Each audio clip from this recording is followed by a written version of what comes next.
In today's video, I'm going to teach you how to find your purchase on Whop.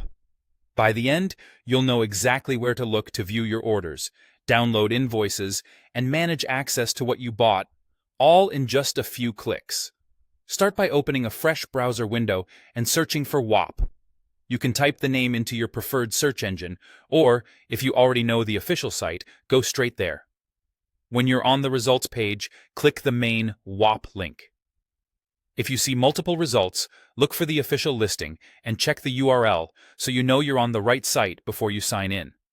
Once you're on the home page, log into your account. Use the same login you used at checkout so your purchases are tied to the correct profile. If you're prompted for a verification code or a passwordless sign-in link, complete that step and return to the site. If you have multiple accounts, pick the one associated with the purchase you're trying to find. After you're signed in, look to the left sidebar for your profile icon. It's typically a small avatar or account image. If your sidebar is collapsed, tap the menu icon to expand it so you can see all options clearly.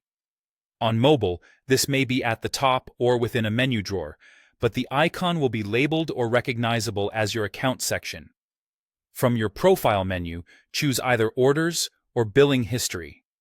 Orders is best when you want to see products, memberships, or access you've purchased.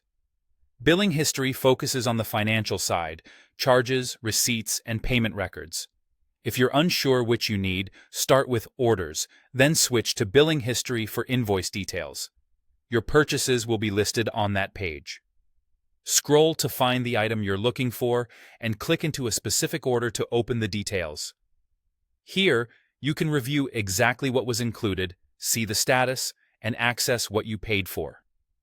You'll also find invoice information, often with a link to view or download a receipt. If the purchase includes access to a product, membership, or license, you can manage that from this screen. Things like viewing access instructions, opening the product page, or updating settings. For subscriptions, this is typically where you can view renewal dates, update payment methods, or manage cancellations. As a tip, don't share any order or access details publicly. If something doesn't appear, double-check you're in the right account, clear any filters, and use the product name to search. Refresh the page if needed, then review both orders and billing history. That's it. Simple and reliable. Thanks for watching, and happy browsing on Whop.